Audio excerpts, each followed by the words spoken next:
currency, exchange against some major currencies, very abysmally. And so I'm sure that you have outlined some very practical means and ways that you're going to use to stabilize the currency so that for businesses and for young people who want to travel to China, to Hong Kong, Singapore, and Turkey to go and bring goods and trade and make and earn an income for themselves, to be able to so do without having to deal with, price hikes and things like that. So take us through the currency stabilization policy that you have. Well, thank you very much. The stabilization of the local currency is extremely important. Indeed. For any macroeconomy, because it has an impact on other aspects of the economy. So particularly for a highly import-dependent economy like Ghana, any changes in the exchange rate would have a fundamental effect on the entire economy. And that's why the GTP is putting emphasis on stabilizing our currency. And we have very specific proposals in this regard. All right. First, and if you read the GTP, it becomes very clear that there are short, medium, and long-term solutions that will help us address the issue of currency stabilization. But let me start off with the long term. Indeed. Because the long term is important because it attacks the root causes of currency stabilization. The supply and demand of foreign currency, let's use for the purpose of the discussion, dollars. The supply and demand of dollars in our economy is what will determine the strength of our currency. So in any situation where you have so much foreign exchange coming into your economy, then the foreign exchange, the supply of foreign exchange is putting pressure on your local currency, because there's so much foreign exchange that now your currency becomes stronger than the foreign currency, let's say dollars. But anytime you have a limited supply of foreign currency, of dollars, then it means that you need to pay more dollars to be able to get 1 unit of dollar. That's true. So the long-term solution to stabilizing your currency is to export, because it's only through exports that you get more foreign currency. And you can only export if you are producing. And you can only produce if there's demand. If there's demand, but you can only produce competitively if your tax regime is low. Indeed, yes. And that's why the previous discussion on taxes was very important. That's crucial. So they all reinforce each other. But it is very important as a country, if we want to stabilize our currency, to increase exports. Number two, you have to reduce imports by producing locally goods and commodities that you import, which can be produced locally. Because once you import, you are using foreign currency to import. And so there's an outflow of foreign currency. And that is why it's important you increase the supply of foreign currency and you reduce the outflow of foreign currency by reducing your importation. And with both exports and import substitution, it's a question of production. If you don't produce, you cannot do exports and you cannot do import substitution. So in the long term, that is what needs to be done. The reason why we keep on having severe fluctuations in our currency is due to these two areas of concern. Now, but there are also short to medium term solutions. For example, in the short term, there are only 3 sources that you can get foreign exchange. First is through the banks, Bank of Ghana and commercial banks. And then secondly, through forex bureaus. and thirdly, through the black market. Obviously, the black market is not a legal channel. And so we are looking essentially at forex bureaus. If we don't control the activities of forex bureaus, it will be difficult for us to stabilize our currency. Because essentially what happens is that any foreign forex bureau operator who is looking to have more businesses or trying to get more foreign exchange into his forex bureau would always have the temptation of increasing the exchange rate. So if, for example, in my forex bureau today, I will give you 15 cedis to $1. The next day, if I want more people to come, I'll increase it to $17 just to attract more business. But then that is what we call speculative trading in foreign exchange. And that is a major part of what is having an impact on forex fluctuation now. And this is something that has to be stopped. But then the same under stable currency, the GTP is also proposing that we review and strengthen existing legislation to limit the use of foreign currency in domestic commercial transactions, particularly in the services sector. You know, you go to the hotels, you go to restaurants, and they're charging dollars, or the prices are denominated in dollars. That is wrong. Because once you do that, it means that the supply of dollar is leaking into private hands.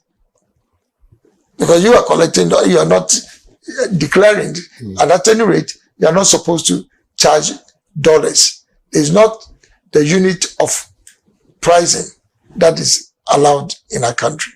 So we have to be able to enforce legislation against the use of dollar pricing for services, particularly in the services sector. But it also goes beyond that. When you export goods, you earn foreign exchange. You are supposed to repatriate the proceeds, foreign exchange, into Ghana. If you don't do so and you retain the foreign exchange in your account abroad, you are reducing the inflow of foreign exchange into the economy.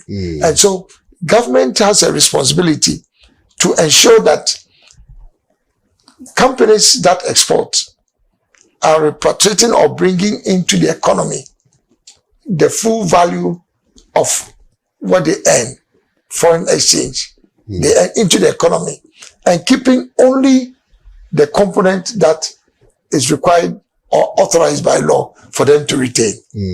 Now, so these are different aspects of the problem which leads to currency destabilization. Yes, please. In respect of that, there's been concerns about how some big multinational companies flight currencies out. And so how would you ensure that you also kept that? Because I do know, I mean, there are some big giants in this country when they, you know, every day I'm told that they exchange the monies and then, you know, fly it out.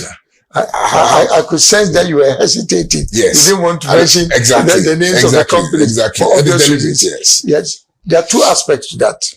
One is that every foreign company under the GIPC Act is authorized and allowed to transfer part of their dividends or income from their business in foreign exchange, because they bring in foreign exchange, and when they do business, they are authorized to send part of their profits, export, or let's say send it out. But it means that when the economy is in trouble, as we are now, the government has to have a way of negotiating with these foreign companies to moderate the outflow of foreign currency. Admittedly, they are authorized under the GIPC law to do so. But through negotiation, they can stagger the outflow so that it gives room for the government to be able to balance their books and not to have, let's say, a significant decline in foreign exchange resources. That is easy to understand.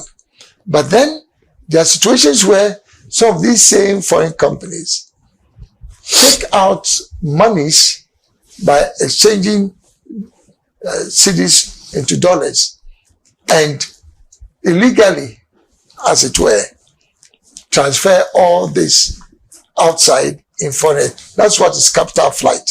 Because then it means that you are not legally authorized to transfer those monies. There may be some legitimacy in transferring those monies per the GIPC law. But you and I do know that in terms of the actualization of it, people actually engage in capital flight. So for instance, if they are supposed to export, like, let's say 10% of their proceeds, they can export 50%. Who is checking? Because their plane lands at the airport and then the money go. But also tied to that, and I'm sure you are going to expand the explanation on that, but respectfully, if you can also touch on the issue of, and I was having a conversation with one of my big men, and he said that, Kwame, if you get the money, buy gold. Because your currency, if your currency is tied to gold, it means that there will be some form of stability. So would you also consider, in maybe stabilizing the economy, if you're going to sort of liaise more with the mining companies and because we only get about 1% from these mining companies. So are we going to find a way of ensuring that we renegotiate so that we can build the economy tied to our gold reserve? I don't know whether the question makes sense. No, it makes a lot of sense. In economics and in other economies, what is called the gold standard had been a very, I would say, acceptable way of managing your currency. But then that, for many countries, has been part of their history. That nobody really goes by the gold standard.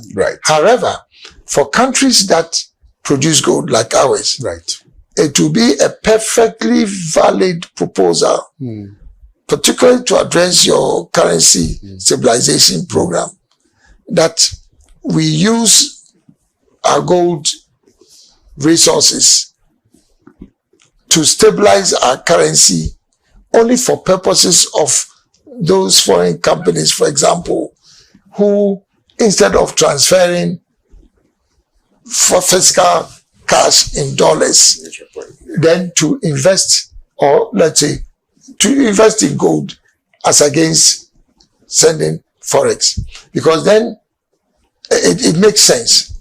But that is a better policy than the gold for oil policy. That gold for oil policy clearly was a failed policy. But this is different. It's different. A company that is authorized to, I say, export legitimately their foreign currency. Now, we want to limit the outflow. So we say that, okay, now instead of demanding dollars, you can use the gold that government would offer and then keep that one. So it doesn't affect the forex outflow. So that makes a lot of sense. But then that, as I said, that one is legitimate. But if a foreign company that has no business in transferring money takes the position that every cedi that they earn locally will be converted to dollars, then that is capital flight. I understand. Then that's capital flight. I understand. But on the back and of that's that, criminal, right? That's criminal. But on the back of that, you also have local companies. And basically, this is one of the biggest challenges we have with our currency stabilization. Every businessman, well, not every, most of them, many business people now want to keep their money in foreign currency because of the depreciation of the cedi. So in that particular case, it has nothing to do with legitimacy or not, but for security reasons. They are protecting their own investments. But once you do that, it means that you are putting pressure on the dollar because you have more people, everybody is demanding dollars. If everybody is demanding dollars, then it means that the value goes up. The value then, yes, and the cedi depreciates. So the only reason why even Ghanaian companies will want to keep their money in dollars, and interesting, not even companies, individuals, everybody wants to keep their money in dollars just to protect themselves. But then that is unfortunate because that is panic buying. And the only way to deal with this is to have an open discussion and appeal to people not to get into panic buying. But also to be fair to those who are engaged in panic buying. When there's loss of confidence in the economy, you have no choice. People will do that. So the medium to long term solution is to fix the economy. Indeed. If we don't fix the economy, people will look for security and protection through the dollar. And I don't want to sound like a prophet of doom, but if the current government continues with the policies that they are engaged in now, people will continue to lose confidence in the economy, and then they will all rush to engage. Now that's the more justification why Alan should come and then restore confidence in the economy. Because look, these economic actors are rational people. If they get a sense that there's going to be a change in government and the people who are now going to manage the economy are going to put the economy on a sustainable, fast-track path, then there will be no reason to have panic buying because they can see hope and light at the end of the tunnel. So this is a crisis of confidence in the economy. That's why everybody's buying right. So this is how to deal with it. It all stems from the vulnerability of the indicators that you earlier spoke about. Yes. And this brings me to this issue about what was said by this current administration, and I'm sure I sometimes bring this in so that we can compare notes. Okay. That they said the economy was turning the corner. And when you read the reasons why they said the economy was turning the corner, it leads you to but one conclusion, that it is because we got some relief. Yes. Particularly from the IMF and also the Paris Club. Think about some 34 million USD and some 600 million USD from IMF and the World Bank. And that was the basis for saying that there was some confidence being restored, back into the economy. But the question really is that if you look at the way some of these factors play out, in the stabilization of the cedi, does it scare you? And when you are given the opportunity, how would you be able to now marry all of these other exigencies, which ultimately have played a role in the depreciation of the cedi, particularly because of how maybe we have over-borrowed and we borrow to only service 3 line items. We borrow to still pay our debt and we are unable to generate money internally. We overspend, we spend beyond, our means and things like that. How will you be able to marry all of these things together to ensure that we have some stable currency? I'm happy that you are linking this currency stabilization to other macro elements within the economy. Okay. You see, because in effect, if you borrow and you're unable to pay, that's if you do not have sustainable debt management, that you are able to borrow to an extent that your debt becomes unsustainable. And then it is also a sign of loss of confidence in your economy. Indeed. That you cannot pay your debts. When you cannot pay your debts, then the credit rating agencies start downgrading your economy. This is exactly what happened to Ghana. We were borrowing so much and unable to service our debt because we're not having enough foreign exchange, because we're not exporting, we're not producing and exporting, so we're not having enough foreign exchange. And if you're not having enough foreign exchange, it means that you cannot pay your debts to external creditors in particular, because those are foreign denominated debt or loans. When that happens, the credit rating agencies are constantly monitoring your capacity to pay your debts. As soon as they establish that you are in distress, then they downgrade the economy.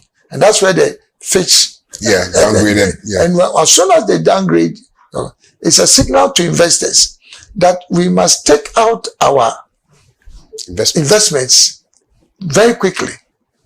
Otherwise, our investments in the economy will be jeopardized. As soon as they start rushing to take money out, then it means that you have to have a way of stemming that outflow. But if you're unable to negotiate with them and they start taking out their money very quickly, then there's pressure for you to generate dollars and pay out to your investors. It means that they are exiting your economy at a time when you least expect. Right. So then that pushes puts your currency under strain. There's so much demand now. Everybody is trying to buy dollars and exit. And then that creates so all these things are interrelated. The reason I asked this question, my question is really predicated on the fact that these vulnerabilities that you earlier spoke about, we don't usually deal with them. We don't deal with them. So it's a smoke screen approach. And then we just say, but the underlying factor for which reason we are unable to sustain, the currency is still there. It's still there. So I'm happy that you are saying that you are going to draw those interlinkages and then ultimately bring about, some solution that will ensure the stability of the currency. So you are saying that, yes, I've seen the problem. Yes. And I've seen that we don't have the solution to dealing with those problems. We only create a small screen semblance of some solution. Absolutely. And then underlying that, we still have the fundamentals. That's where the fundamentals of it's like Pintimamento. It's true. That's where the fundamentals of the economy come in. That if the fundamentals are weak, the currency would expose you. That's exactly what it means. And what are the fundamentals? The fundamentals are that you are not producing enough, and so you are not exporting enough. You are importing things that you can produce, so there's an outflow. There's a problem of loss of confidence in the economy, so everybody's rushing to have, to buy dollars and keep money in dollars. There's a challenge also with the fact that those who are exporting are not bringing in the foreign exchange into the economy.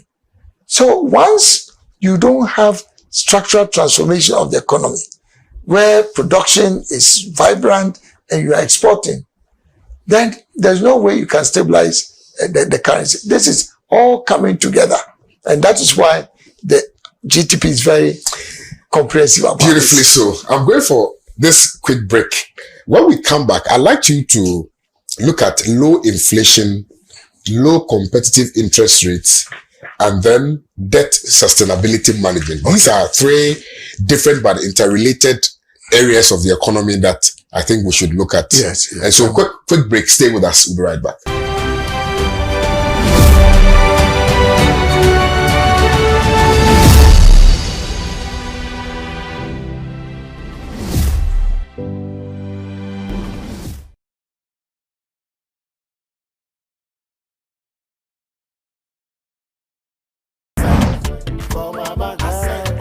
factor when he I say you be who no me who be when I say the cause of the so when he I say be the question about you me I say the ref is a bit dry I say Alan Cash I say this car is up on wine I say and the car I say that's a blue and the bar I say never play balu I say my room in the bride I say everything I do I say before shine your eye I say before you shine your shoe I say where I want nine it I say you want to work on boo I say hey de I say de I say punjai de I say de I say I come like Alan Cash I say Alan Cash I say plenty money for my bank I say for my bank I say de I say de I say punjai de I say de I say I come like Alan Cash I say.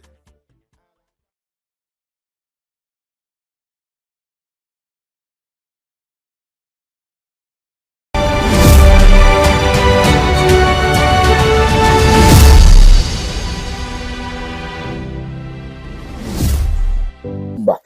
So, Honorable, yes, before the break, I told the viewers that we're going to be looking at 3 items. If you can quickly take us through those 3 items.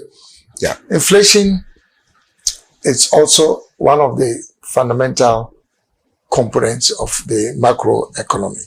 And basically, it is the rate at which prices of goods and services increase. The reason why inflation is important is that if you have a high inflation regime, you reduce the purchasing power of consumers. If prices are high, it means that if you were able to buy 10 units of a commodity, as soon as prices increase, you'll not be able to buy the same 10 units, you buy 5. Now, if you are able to buy 5, only 5, it means that you are reducing your purchasing power and by extension, your demand. Indeed. So if you reduce demand, there's no incentive for producers to produce, because if they produce, people will not buy because prices are high. And if those who are producing cannot produce because there's no demand, then they cannot employ. In fact, they may lay off people. If they lay off people, then you lose jobs, and then government can also not earn income from direct taxes or pay as you earn. So all these things affect the economy in a very significant way. And that is why inflation must always be kept at a minimum level. That's what we call taming inflation. Okay. But the challenge always has been, how do you actually tame inflation?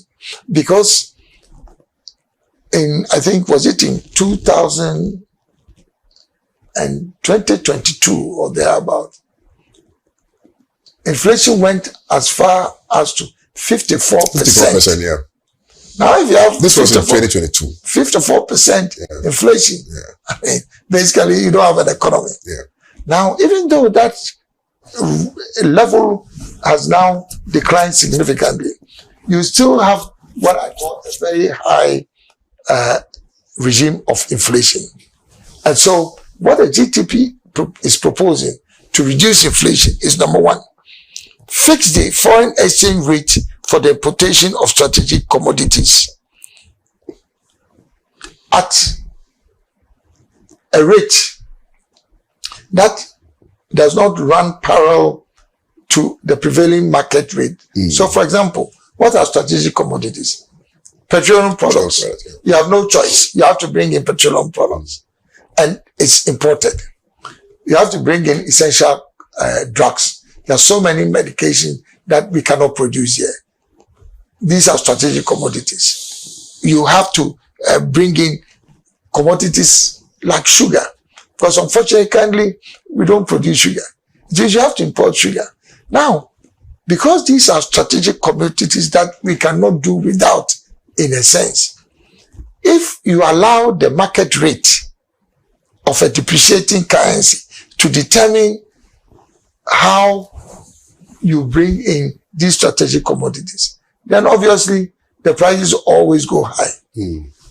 if, for example, the exchange rate now is 15 cedis to $1, and the cedi depreciates, and now it goes to 20 cedis to $1, it means that if you import crude oil, you have to now pay more to bring in your petroleum products. If you have to pay in more to bring in petroleum products, those who bring in petroleum products will now pass on the effect of the depreciation onto consumers, because it's not their fault. They have to pay more cedis now for one, let's say, shipment. And that then makes these commodities, or the price of these commodities, go up very high. Now, because we cannot produce these things locally, then it affects the level of inflation throughout the country. And that's why when prices of petroleum products go up, everything else goes up. So what this proposal is saying is that even if the cedi is depreciating, for purposes of the foreign exchange currency rate for these strategic commodities, fix it at a rate lower than the market rate. Okay. So if it is 15 and it's going up to 20, for purposes of the importation of these goods, retain it at 15. But for all other goods, allow the market rate to determine. Because these are strategic commodities. We have no choice but to deal with them. Another solution that the GTP is proposing is that if you import goods, you pay duty in local currency. So you buy a car, let's say $5,000. Now the duty you pay, if the duty on the car is 20%, then they will calculate 20% of 5,000 cedis, but on $5,000. But the duty you pay is in local currency. Right. So it means that you pay the equivalent in local currency for duties. Now, if the cedi is depreciating, then it means that the duty that you pay will be higher because the depreciation of the cedi is high. And so what this proposal is saying is that, yes, we understand that it has nothing to do with the importation of the item. But because the cedi is depreciating, for those who are importing goods, fix the exchange rate for a period of 6 months before you change it. So if I import rice, let's say in June, and the exchange rate is 15 cedis to $1. Now, by the time the imported rice comes into the country, the exchange rate would have gone up to about 20 cedis. And they would calculate the duty with the new exchange rate. But obviously it means that you are increasing the cost, the local cost of the rice. So this is saying that for imported goods, fix the exchange rate for stable for a period of 6 months before you increase it. If you are importing today, then the next time that the rate is changed, regardless of how the market behaves, for purposes of the importation and the calculation of duty, maintain that same duty rate or exchange rate for a period of 6 months. That's what this is proposing. I see. It will significantly stabilize the prices of goods. That's where low inflation is. The third one is food inflation. There is always a way of calculating inflation. And the biggest component of inflation is food prices. So if you want to reduce inflation and have low inflation, you have to reduce food prices. You can only reduce food prices by making sure that you reduce transportation costs for carting foods from the villages to the market centers. Once you do that, the prices of food items will come down. But it's also a question of increasing agricultural production. If you increase agricultural production, the unit cost of food will come down. So all these proposals have been made by the GTP to reduce inflation. And unless you do that, it is going to be very difficult for you to maintain inflation. But last but not the least, the cost of money, that's if you go and borrow money from the banks.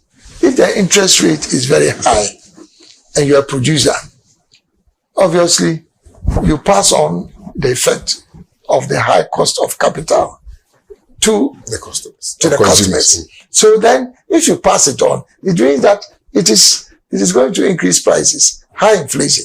So if you want to reduce inflation, then make sure that interest rates are kept low. I see.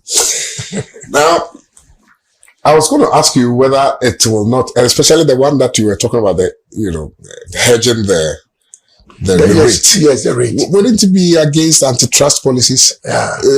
Wouldn't it be against, because that is, I was actually. Now you're justifying your inclusion. Wow. You're asking the right question. Yes. So, every economy has the flexibility and authority to decide how they want to manage the economy.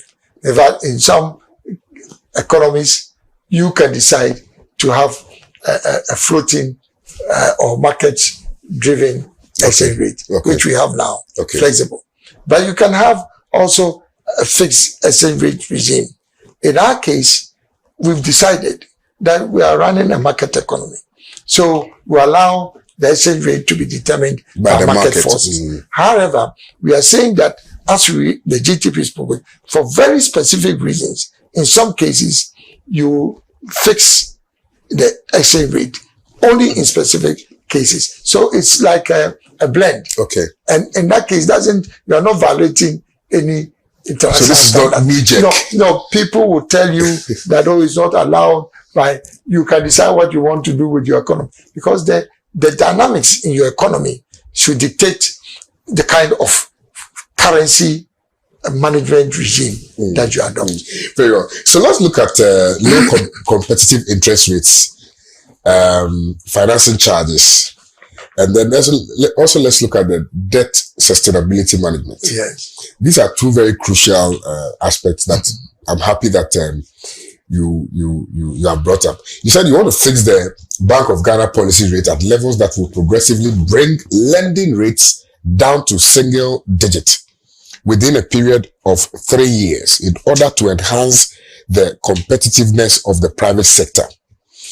Reintroduce the secondary reserve requirements for banks and ensure that a portion is invested in short-dated papers, which is 91-day and 182-day, at a Bank of Ghana predetermined low rate. This will immediately release relatively cheap funds to the government, which will force interest rates down. I'm reading them so you explain them. Yes. Then the third point here is to maintain strict compliance with regulations for fiscal discipline to reduce government borrowing. And you are saying that it will enhance liquidity for private sector financing, which will push interest rates down. The Bank of Ghana to lend 15% to 20% of banks' cash reserve ratio at concessionary rates to targeted businesses with self-liquidating transactions to be executed through banks and other vehicles. Check collusive and profiteering practices of banks in fixing interest rates. Maintain strict oversight on the fixing of financial charges and levies by banks.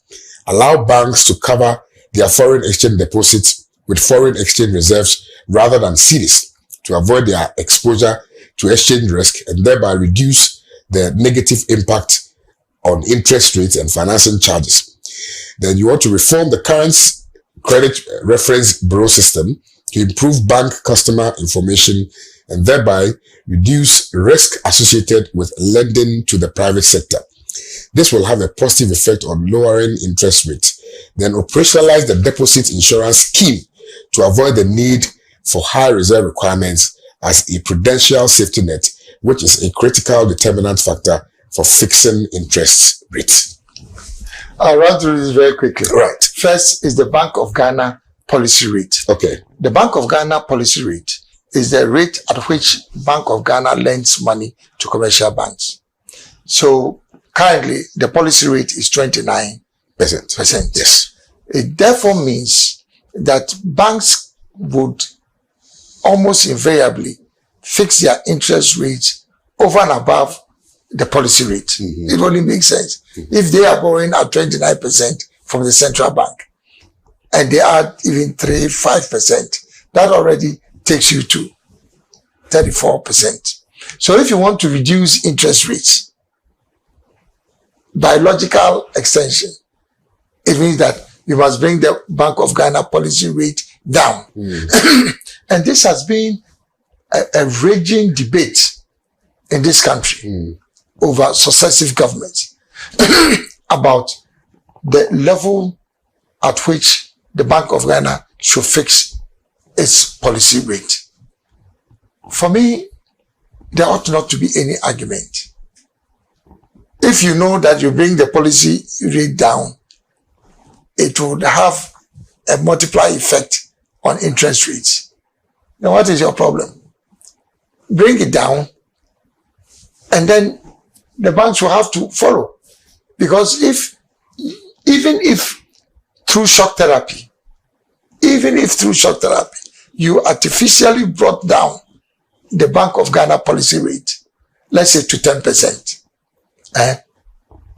it means that interest rates will not go beyond, let's say, 13%. Because they are borrowing from the central bank at 10%. If they mark it up by 3%, you are 13%. If they go further down, you come to a point where banks will now charge single-digit interest rates. And that would be great. The only reason why the Bank of Ghana will convince you that that will not work is that, in their view, they are increasing the policy rate for purposes of what they call reducing money supply, which is for them an inflation targeting mechanism, that they reduce money supply by increasing the policy rate. And then once they reduce the money supply, then people will put their money into the banks, and then obviously that automatically means that inflation would come down, because they are trying to, the argument is that we reduce excess money in the system. Because, the basic principle in economics is that if there's too much money in the system, then there's too much money chasing few goods. And that is what increases prices. So reduce the money supply, and then it will bring down. Is it not ironical, considering the fact that Bank of Ghana usually prints money when there's no money in the system, prints a lot of it in circulation. In fact, that's even a major cause of inflation. That's more inflation. That's more dangerous. That's more inflation than this approach. But it has been an ongoing debate. The Bank of Ghana continues increasing the policy rate with the argument that that is the only way they can suck money out of the system and let interest rates come down. And then, but it's not working. It is not working. So what we are proposing is that once you increase the policy rate, then banks will also increase their lending rates. Once they increase their lending rates, they will pass it on to consumers. That fuels inflation. So we are either increasing inflation rather than reducing inflation. On the sidelines of this, when you become president, would you restore the licenses of the banks that were closed? Oh yes, I would, to the extent that in the first place, it was not a prudent policy at that time to have withdrawn the licenses for a number of reasons. One, these are local indigenous banks. Yes, there were certain infractions on their part, not following the regulations of the central bank. They needed to be reprimanded. But by withdrawing the alliances, you have created a more serious problem as has happened. By all means, get things done properly, sanction them, but not to withdraw their licenses.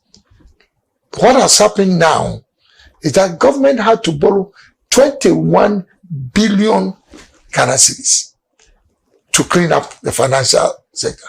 Does it make sense to borrow to clean up a system when, if you had allowed them to operate, you only needed 9 billion cedis to sanitize the system?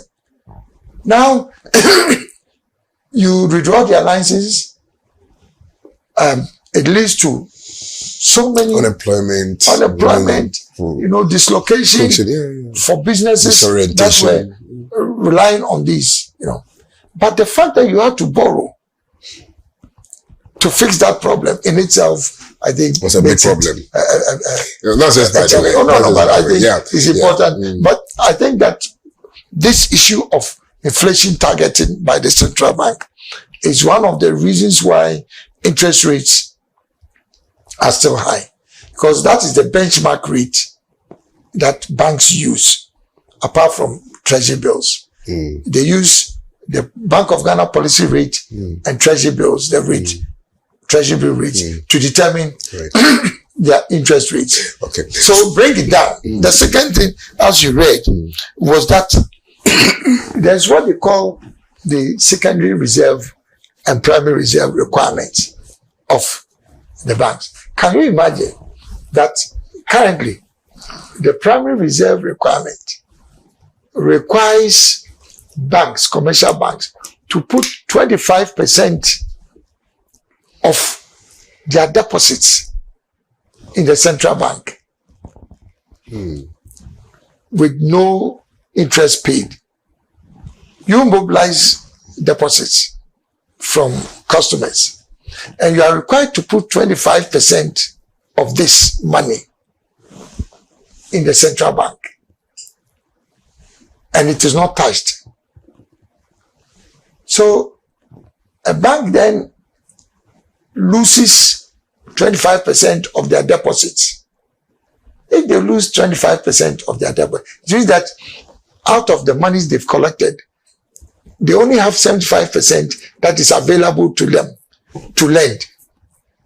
So to be able to pay interest on deposits, which is why people have put their money there, they have to now increase their interest rates to earn more, to make up for the 25% that the Bank of Ghana has withdrawn from them. So, the Bank of Ghana is doing that again to reduce money supply. In their view, this is what is causing inflation. But by doing that, you are increasing interest rates.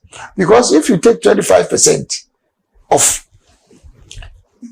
deposits from banks and you put it there, it doesn't earn any revenue. For me, it is counterproductive. So what in fact we are saying, there was also something called the secondary reserve. Apart from the primary reserve, there was also the secondary reserve, all designed to suck money from the banks and from the public. Although that secondary reserve requirement has been eliminated, we are saying that then rather introduce the secondary reserve, add it to the primary reserve, so you may have not 25%, maybe you now have, let's say, 30%. Now use that 30% which is lying idle with the central bank. Lend that money, because it's lying idle. Lend money to government at, let's say, 5%. If you lend money to government at 5%, because the money was not doing anything anyway, then it means that government itself, instead of borrowing at 25% from the market through treasury bills, now has access to cheap funds. Once they have access to cheap funds, then it is reducing the debt burden on government. So this is all right. practical economics. Right.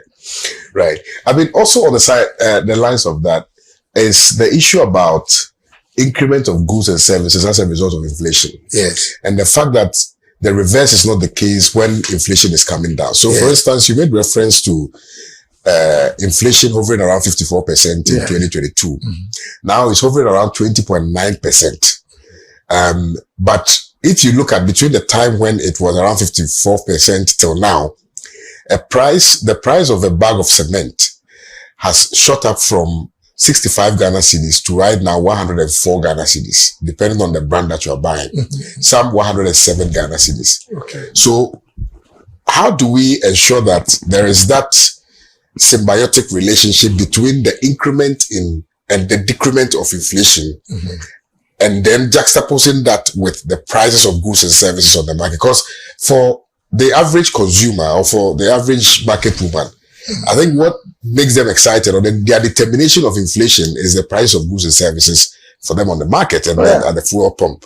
So how would we be able to marry all of that? Because I know that you will be able to deal with the issue of inflation, but how do we also measure that in terms of how that will affect price change and price mechanisms? Well, if I understand you, once you deploy some of these measures to reduce inflation, as long as you have an unstable exchange rate and a depreciating exchange rate for selected commodities, then you have that problem still on your hands. Indeed. Because cement, whether we like it or not, like petroleum products, is a strategic commodity. Okay.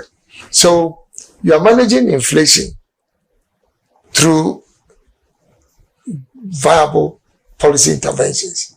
But if you don't manage your currency well, then it is defeating the same purpose. It is diluting all your efforts at reducing inflation because of the high import dependency of Ghana. So this is it's almost like a trade-off. You reduce inflation through the measures we are discussing, but you also have now to stabilize your currency, and you have to reduce your interest rates. And so it takes us back to the same measures for reducing interest rates as you read. One is also the other one is to check collusion and profiteering by banks in fixing interest rates. It is something that is an unknown secret that in respect of fixing of interest rates, the banks will always huddle around a certain, I would say, range. And obviously, government and the Bank of Ghana have to check that. But it's not just the interest rates. It's also financing charges. Because there's evidence that, again, they can work together and agree that they will impose some financing charges, which for many customers undermines their own interests. And again, we've talked about also reforming the current credit reference bureau. Part of the reason why interest rates are high is that the banks claim that the risk associated with Ghanaian companies is very high. They borrow, they don't pay.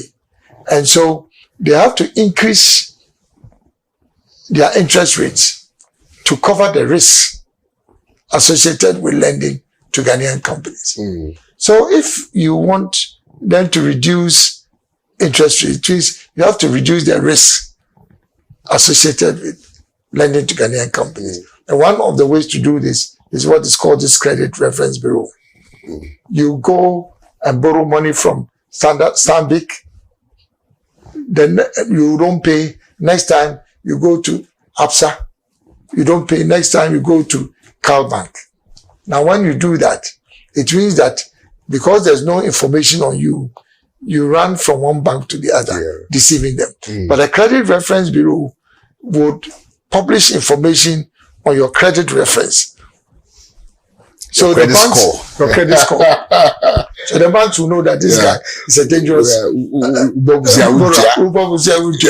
was the credit reference bureau. That's what it is. Okay. Yes, yeah. Okay, but the final one, you want to operationalize the deposit insurance scheme. Yeah, can you explain? Yes, because the as I mentioned to you, the Bank of Ghana requires you to deposit some of your or let's say to put some of your depositors' money as reserve with them. It's all to make sure that in the event that you collapse, then there's a reserve in the central bank to pay your customers. Now, so this proposal is saying that don't justify the policy to take money from the banks and keep as reserve by saying that, it will cover events of a bank collapsing.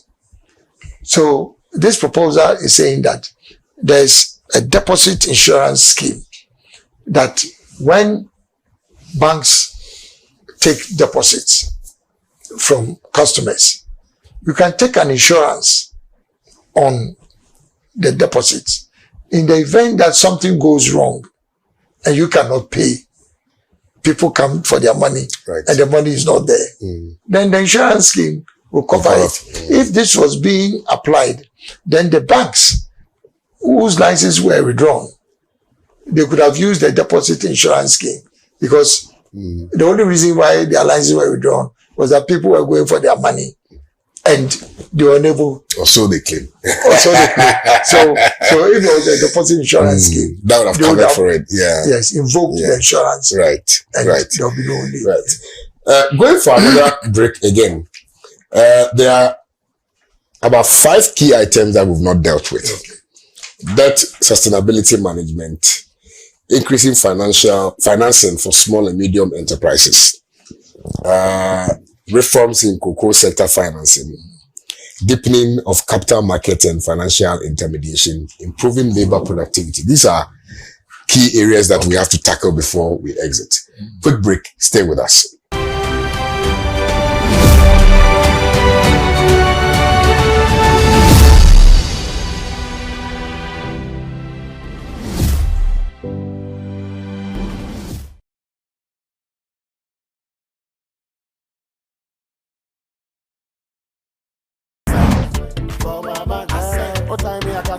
I say, you be who know me who be I say, the cause of the so when I say, obi the coins to buy you may I say, the ref is a bit dry I say, Alan Cash I say, this car is upon wine I say, and the car I say, that's a blue and the bar I say, never buy balu I say, my hand in the bride I say, everything I do I say, before shine your eye I say, before you shine your shoe I say, well I won't nine it I say, you want to welcome boo I say, hey, I say, I say, Munjai I say, I say, I come like Alan Cash, Alan Cash, plenty money for my bank, for my bank, I say, I say, I say, Munjai I say, I say, I come like Alan Cash, I say.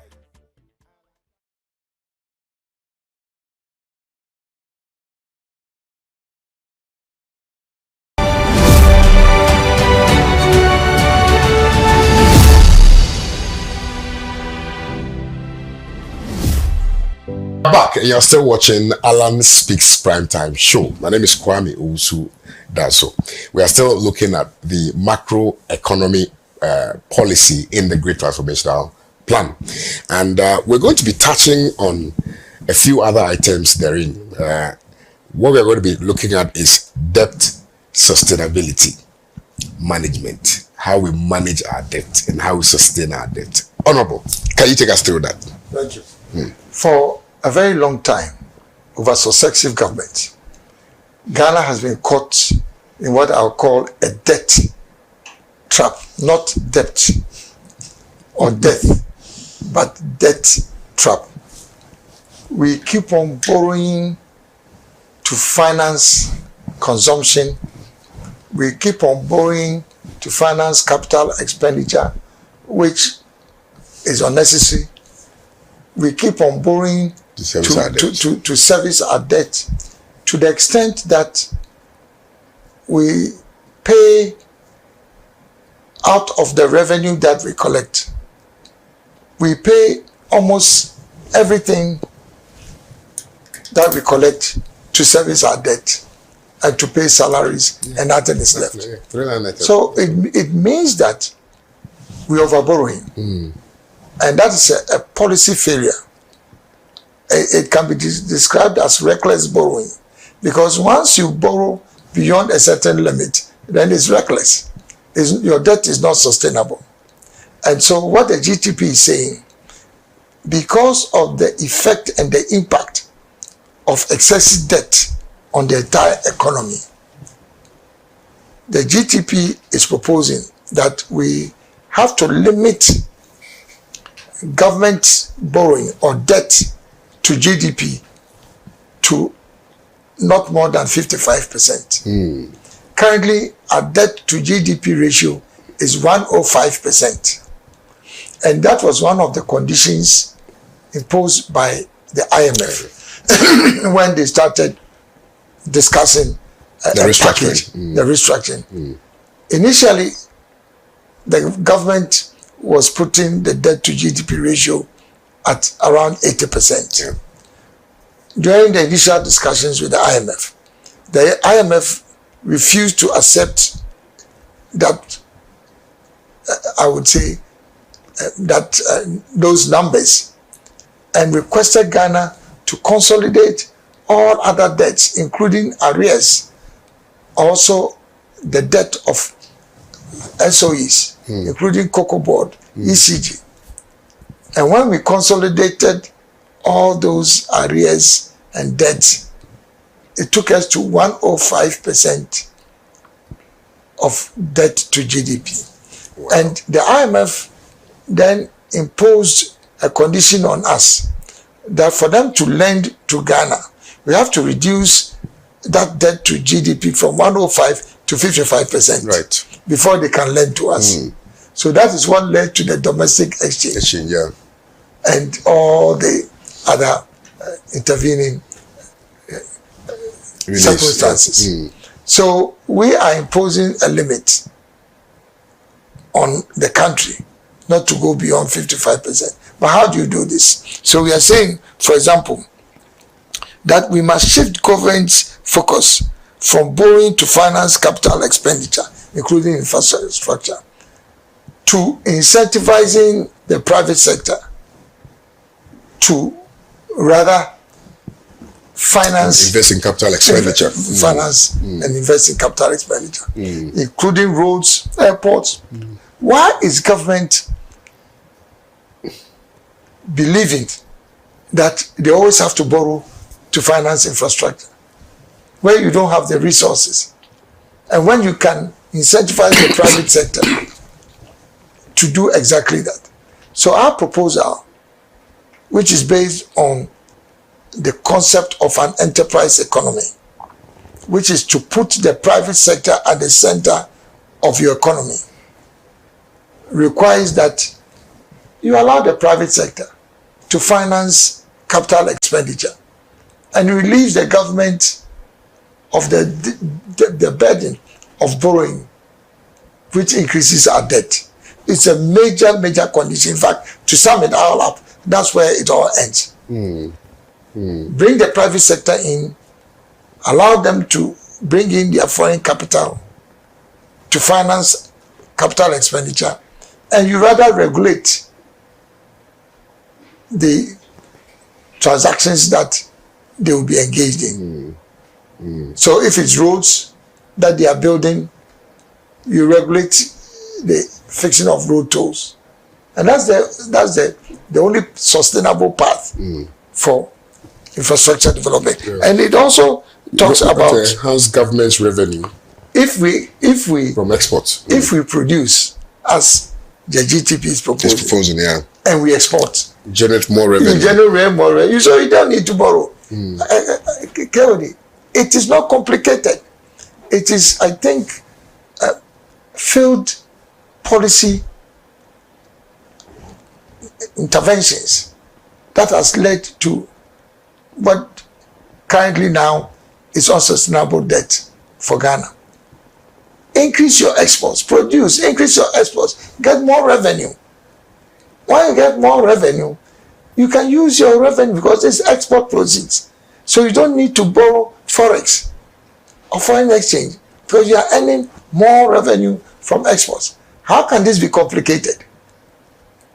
You know, so we are not thinking right in this country. And for me, that's, and then we are talking also about making sure that we refocus government's debt management strategy from borrowing from international capital markets to provide incentives for the attraction of FDI.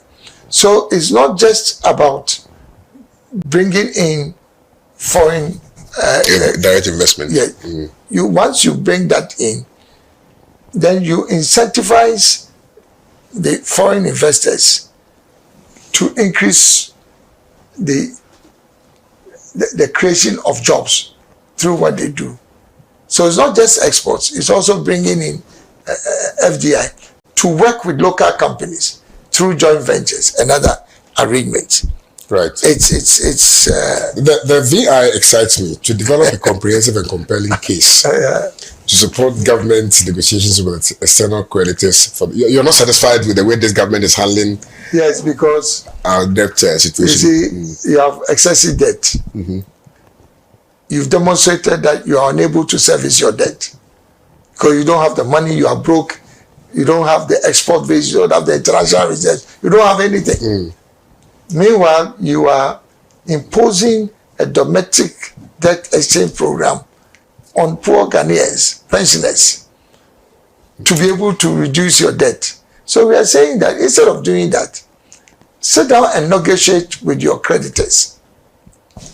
Maybe they'll have pity on you and then give you debt relief, which is not a strange policy initiative. During President Kufuor's time, when we assumed office, and Kufuor realized that the country was literally, I would say, broke, you know, he was compelled on the advice of the UK, I think it was one of the British UK ministers of state, Clare Short, to approach the World Bank and ask for debt relief, not only from the institutional creditors, but also from all other creditors. So that was the basis for Kufuor's, I would say, epic success. In the beginning, once they had debt relief, it gave us the fiscal space to breathe. So instead of using our money, the little money we're earning to pay debt.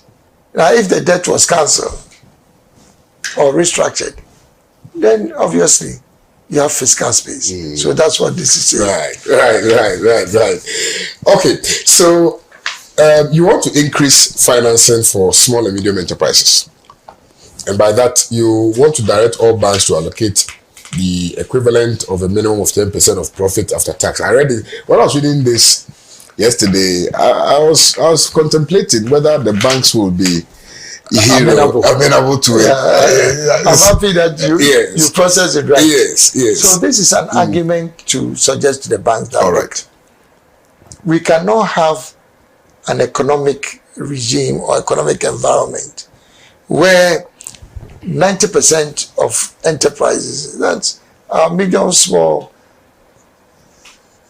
and micro enterprises, they constitute about 90% of our enterprise base. So if we are unable to find a way of extending credit to them, increasing financing to MSMEs, then it means that your economy cannot function because 90% of your enterprises are without the fuel and energy, which is capital, to keep them going. So it is a contribution that you are asking the banks to make the banks are being requested now to, it says now to allocate 10% of profit. their profit. Yeah. So this is saying that you've made some money, government has given you all the support to make some money. This is the banks. So part of the profit After tax, which you, technically speaking, are paying to your shareholders, make a case to your shareholders to allocate 10% of that profit, because this is additional money, a surplus that you have earned from working in a good, positive environment. So make a contribution to the development of the economy by lending or allocating 10% of that profit to SME. So you haven't lost the money. The fact that you're allocating doesn't mean you've lost the money. It says that you are allocating that to support SME development. And it talks about collateral free lending, because the MSMEs cannot provide security. So it has to be collateral free. I'm sure then it has to be concessionary, because the fact that you are giving them collateral free and concession does not mean that they will not pay. So technically speaking, you are not losing money, but you are supporting the growth of the economy, which in effect, you're actually growing your own customer base. Because if they make money and they survive, they will continue to borrow from you. Or they will continue to borrow from you and also put money into your bank through deposits. So I'm sure the bank would also like to propose to the president, Alan Kwadwo Kyerematen, that in this same vein of allocating 10% of profit after tax, they can also suggest that why wouldn't the government of Alan Kyerematen also say that 10% of your total profit before tax will also be given to you, so that you can use that 10% to loan out to people who are, rather than after tax. No, that's another. It's a conversation. No, that's another entry point. All right. That's another entry point. Because after all, if you lend it before tax, then it's an expense. If in case you lose that money, so you can write it off, and then basically, it means government then agrees that part of your profits before tax, that will be taken into consideration if your tax assessment is being made. So that's another entry point. Right. Makes a lot of sense. Makes a lot of sense.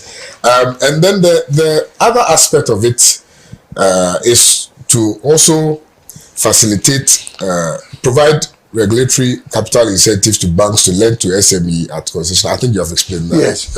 And then also to facilitate the setting up of bank loan recovery courts. Because when people borrow, they don't pay. So we need to find a way. We have to, and these loan recovery courts would incentivize the banks to lend, because if they lend to SMEs and they don't pay, they don't have to go through the hassle of chasing after them. They are dedicated courts which will help them recover their monies. So makes a lot of sense. The Ghana incentive-based risk sharing system for agricultural lending, Development Bank Ghana, Exim Bank, etc., to channel in the short term 50% of their support interventions to targeted general manufacturing operations with high potential for growth, and also to broaden local content legislation to support the growth of SMEs and thereby make them more attractive for bank financing. It's very simple. Right. What this proposal is saying is that there's an existing financing scheme supported by government, which is directed at supporting local banks to lend to those involved in the agricultural sector. Because generally speaking, banks find agricultural lending very risky. And so what government has done is to provide a guarantee fund which allows banks to have the incentive of lending to those in the agri sector. If for one reason or the other the crops fail and they are unable to pay back, they can fall on this guarantee scheme, which is the GESEL. So what this proposal is saying is that try and get this GESEL and then other government banks like Exim and CBG to now channel 50% of their funds.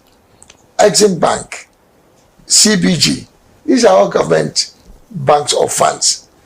This is saying that because of the importance of SMEs to the economy, channel 50% of your funds directly to support MSMEs instead of just lending it without direction. That's what this is saying. Brilliant stuff. In the cocoa sector financing, you want to abolish the almighty syndicated arrangements that we usually get entangled with, and ultimately becomes a big wahala for Ghana. Why do you want to abolish it, and why do you want to introduce domestic securities denominated local currency for cocoa purchases? Okay, yes, sir. Every year government borrows through syndication about $2 billion. Yeah. Now, ostensibly to buy cocoa. Meanwhile, we all know that we don't buy cocoa with dollars. We use cedis to pay for cocoa. The cocoa farmers are not paid in dollars. So why are we borrowing dollars to pay for cocoa when we actually use cedis? Because once you borrow $2 billion and you get a cocoa crop and you sell it, you have to use that same money to pay your debt of $2 billion. So, you are not earning anything. You have borrowed $2 billion and now you buy your cocoa crop. When you export, you have to use that money to pay off your debt. So it's in and out. You don't get anything. But rather, if you mobilize local cities to buy the cocoa crop and you export and you get, let's say, 3 billion or 2 billion, then the full value of that 2 billion comes into the economy and you don't use it to go and pay back your loan, with interest. I get it. It's very simple. I get it. It's very simple. Right. Another thing is you want to deepen private sector participation in cocoa sector. Are you saying that right now there's partial? There's partial, okay. Because the buying companies, local buying companies, are mostly private sector. Okay. Apart from PBC, which is a produce buying company, part of the cocoa board architecture. Almost all the others are private companies. But that is not enough. If you go to Cote d'Ivoire, it's almost completely privatized. And that probably accounts for the reason why they have a much bigger crop. And all that this is saying is that try and get additional capital into the cocoa sector by offloading part of the cocoa board shares on the stock exchange, so that I can buy some. My nephew here, you can also buy some and earn some good return on. If indeed is the commodity that keeps the economy going, then allow cocoa farmers and ordinary Ghanaians to have shares in their own, to buy shares in cocoa board. It provides additional capital for cocoa board so that they don't even need to borrow. They don't even need to borrow, because you are now recapitalizing cocoa board by putting part of the shares on the stock exchange. Right, makes a lot of sense. And can you imagine a situation where cocoa farmers now own about 20% Of cocoa board. Yeah, that would be significant. Yes. Actually. So you want to... And then the last thing in the cocoa sector is that if indeed cocoa is the mainstay of the Ghanaian economy, how is it that the accounting for cocoa finances is separate from government finance? Yeah. So the balance sheet, you want to... you want to consolidate the balance sheet. The reason why they've kept it that way is that they don't want to account for the cocoa business to government. Cocoa board does their own accounting, their own balance sheet. Nobody can peep into it. Whilst government literally is 100% shareholder of cocoa board. Yeah. So this proposal is saying that try and get the balance sheet or the accounting for cocoa to be part of government accounting. Yeah, I've seen that. That's brilliant. Now let's move to the area of deepening capital markets and financial intermediation. And you say that you want to recapitalize all existing viable state-owned enterprises by offloading a minimum of 40% of its share capital on the Ghana Stock Exchange and other external markets to private sector shareholders, including introducing employee stock options. And also privatize all non-viable SOEs and channel proceeds into the establishment of a new Ghana Sovereign Wealth Fund. If GNPC, if VRA, if ECG, if all the state-owned enterprises that are known to be profitable, for ECG is not, but the ones that are profitable, why is government keeping all these shares when you need additional capital to reinvest in these companies? So this is saying that offload a minimum of 40% of GNPC, of VRA, the viable ones, offload them to the stock exchange and allow ordinary Ghanaians to put in money. It's very simple. You get additional capital, and then you also gradually reduce government's shareholding interest in these SOEs. But for the non-viable ones, the case is even more obvious. If it is not viable, why should government continue holding on to it? So sell them off. All right. And you want to consolidate all existing statutory investment funds and other funds. Example, the Stabilization Fund, the Heritage Fund, Minerals Income Investment Fund, the Ghana Infrastructure Investment Fund, Venture Capital Trust Fund, etc. Under the Ghana Sovereign Wealth to be established. Why do you want to establish a sovereign wealth? There was a sovereign fund that was created. Sorry? The sovereign fund that was created. Yeah. And now we don't have it. I think. No, we don't have it. Yes. We don't have it. This but administration, in all the matured economies of the world, they have a sovereign wealth fund. And what a sovereign wealth fund does is to put all the accumulated profits that come to government, to put that into a fund. And that's what is called the sovereign. So all the money that Ghana would make, you put it into a fund. And then you can use that fund to finance intermediation, financial intermediaries like venture capital companies, all these leasing companies. You see, a venture capital company will lend to young entrepreneurs, startups who have bright ideas but don't have equity and don't have collateral. A venture capital company would rather put in equity into a business that has been established by a young person, bright idea, but he does not qualify for normal bank financing.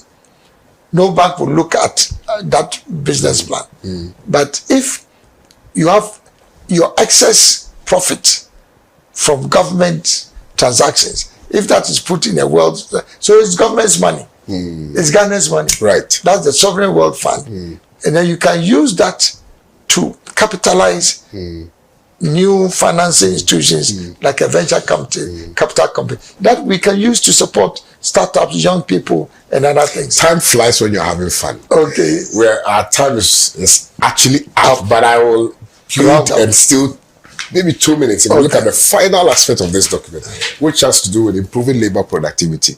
And maybe just labor is the most important factor of production. We know.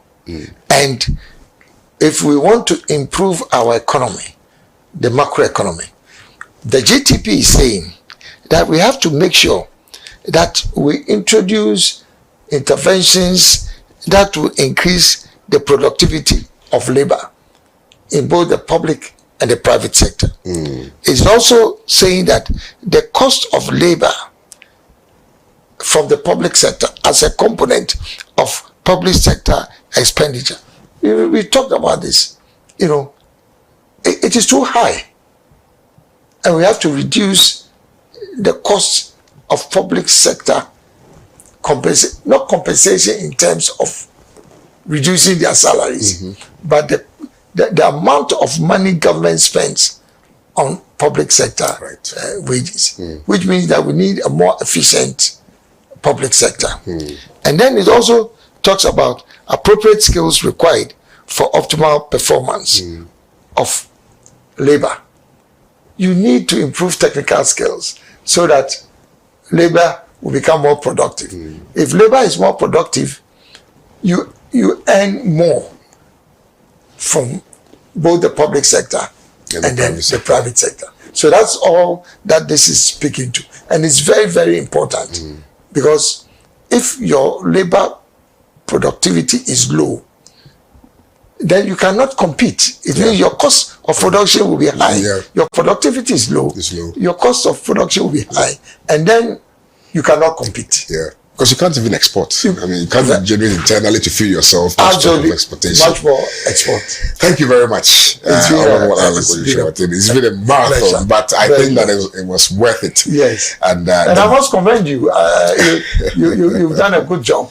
Thank you. In processing all the for the benefit of our viewers, I think we need to read more around it so that we can explain it to them better. This is what I stand for, to be honest. It's not enough that you tell us what you intend to do, but the how. And I'm happy that you are explaining to us how you intend to achieve what is in your policy. So thank you for even hatching this concept of Alan Speaks and giving us the opportunity to also ask you questions on your own show.